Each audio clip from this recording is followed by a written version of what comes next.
সম্মানিত ভিউয়ার্স, কেমন আছেন সবাই? আশা করি আল্লাহর রহমতে ভালো আছেন, সুস্থ আছেন। আপনাদের সাথে আমি রয়েছি মোহাম্মদ রাশেদ মুশারফ, শিক্ষক নিবন্ধনধারী, কারিগরি শিক্ষা ও trade instructor, Itna Nurpur DD মাদ্রাসা, ইটনা, কিশোরগঞ্জ। সম্মানিত ভিউয়ার্স, আমার নিজ জেলা জামালপুর ও নিজ উপজেলা সরিষাবাড়ি উপজেলা।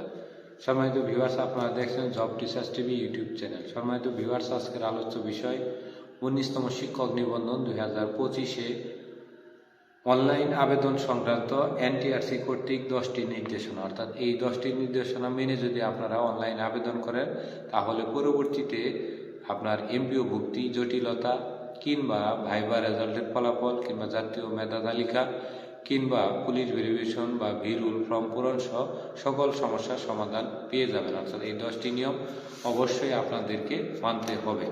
তো 19তম শিক্ষক নিবন্ধন 2025-এ অনলাইন আবেদন সংক্রান্ত এনটিআরসি কর্তৃক 10টি নির্দেশনা আপনাদের মধ্যে বর্ণনা করছি। আশা করি যাদের কাছে এই ভিডিওটি চলে গেছে প্রথম থেকে শুরু করে শেষ পর্যন্ত দেখবেন, এবং ভিডিওটি ভালো লাগলে অবশ্যই লাইক কমেন্ট শেয়ার দিতে ভুলবেন না।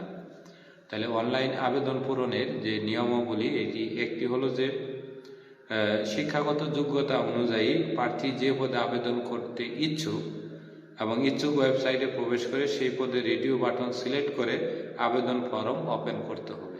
অর্থাৎ আপনি যে পদে যোগ্য, যেমন আপনি সহকারী শিক্ষক হিসেবে আবেদন করবেন, যদি আপনি অনার্স থাকেন তাহলে করতে পারেন, কিন্তু ডিগ্রি পাস যদি থাকেন তো সেক্ষেত্রে আমাদের যে এমপিও নীতিমালা সেটি মেনে আবেদন করতে পারবেন। সেই নীতিমালাটা কি, যে বাংলা ইংরেজি সাহিত্যে আপনাকে সর্বনিম্ন 300 মার্ক থাকতে হবে। এখন যদি আপনি 300 মার্ক না থাকে তাহলে আপনি কিন্তু আবেদন করতে পারবেন না। এবং যদি আপনি যে কোনো বিভাগ থেকে এইচএসসি সমমান হন তাহলে আপনি জুনিয়র শিক্ষক পদে আবেদন করতে পারবেন, এবং ডিপ্লোমা ইন ইঞ্জিনিয়ারিং হলে আপনি ট্রেড ইনস্ট্রাক্টর পদে স্কুল 2 পর্যায়ে আবেদন করতে পারবেন। এখন এই যে একটা শিক্ষাগত যোগ্যতার কথা বলা রয়েছে, এটি আমাদের যে এমপিও নীতিমালা, ওই নীতিমালা অনুযায়ী আপনি যোগ্য কিনা সেটি দেখে অবশ্যই আপনাকে আবেদন করতে হবে। এর বাইরে আবেদন করলে আপনার আবেদন বাতিল বলে গণ্য হবে না, কিন্তু আপনি চূড়ান্ত সুপারিশ পাবেন না, আবার চূড়ান্ত সুপারিশ পেলেও আপনি এমপিওভুক্ত হতে পারবেন না।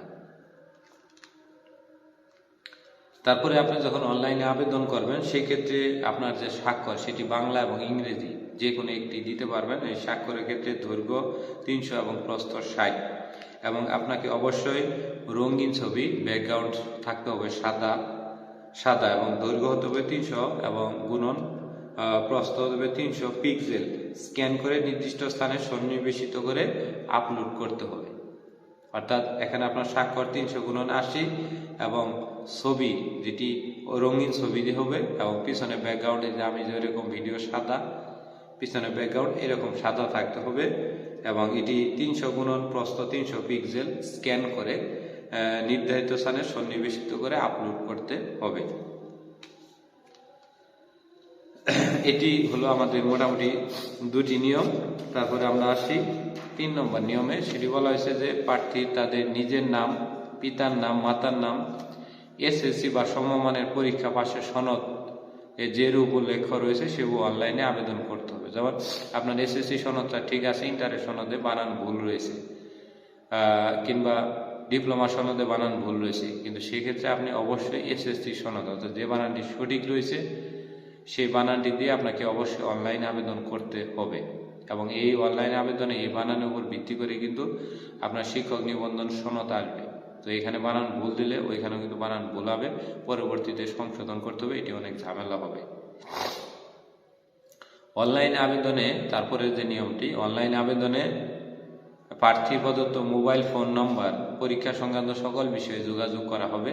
তো উক্ত নম্বরটি সার্বক্ষণিক সচল রাখতে এবং SMS পাঠ করতে, প্রাপ্ত নির্দেশনা তাৎক্ষণিকভাবে অনুসরণ করার জন্য প্রতি মনোযোগী হওয়ার পরামর্শ প্রদান করে। অর্থাৎ আপনাকে একটি সচল ফোন নম্বর ব্যবহার করতে হবে, না হলে আপনার এখানে কিন্তু ইউজার আইডি এবং পাসওয়ার্ড যাবে আপনার প্রিলিমিনারি লিখিত এবং ভাইবা পরীক্ষা অ্যাডমিট কার্ড তোলার জন্য।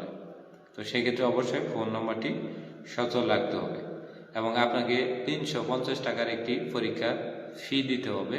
এই ফি অবশ্যই কিন্তু টেলিটক বাংলাদেশ লিমিটেডের মাধ্যমে পূরণ করে এই ফিটি পরিশোধ রয়েছে কিনা এটি কিন্তু আবার অনলাইনে দেখে নিতে হবে। তারপরে যদি কোনো প্রার্থী অবতীর্ণ হন, অর্থাৎ একটি বিষয়ে ইন্টারে ফেল করেছেন কিংবা অনার্সে ফেল করেছেন, এরকম একটি বিষয়ে ফেল করা প্রার্থী শিক্ষক নিবন্ধন পরীক্ষায় আবেদন করতে পারবে না।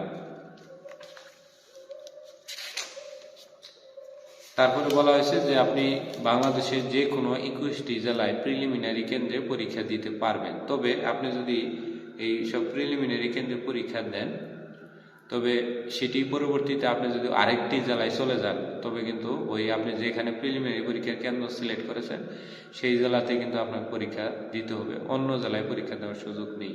এবং এই প্রিলির কেন্দ্রের ভিত্তিতে আপনার এই প্রিলির কেন্দ্রের অধীনে যে লিখিত পরীক্ষার কেন্দ্র রয়েছে সেখানে কিন্তু আপনাকে লিখিত পরীক্ষা দিতে হবে। সর্বশেষ সবাইকে ঢাকা এনটিআরসির কার্যালয়ে গিয়ে ভাইবা দিতে হবে, এটি এনটিআরসির নীতিমালাতে বলা রয়েছে। প্রিলিমিনারি কেন্দ্রে টেস্টে পাশের হার হলো 40% এবং এটি 3টি পর্যায়ে রয়েছে। একটি হলো স্কুল 2 পর্যায়ে, একটি স্কুল পর্যায়ে এবং আরেকটি হলো কলেজ পর্যায়ে। এখন প্রতিটি বিষয়ের জন্য আপনার বাংলায় হলো 25, ইংরেজি 25, গণিত সাধারণ গণিতে 25, সাধারণ জ্ঞানে 25, এই মোট হলো 100 নাম্বার প্রিলিমিনারি পরীক্ষার সময় থাকবে। অর্থাৎ আপনি 80 নাম্বার, এটি কিন্তু আপনার যখন আপনার একটি সার্কুলার দিবে, সার্কুলারের বিষয়গুলো লেখা থাকবে।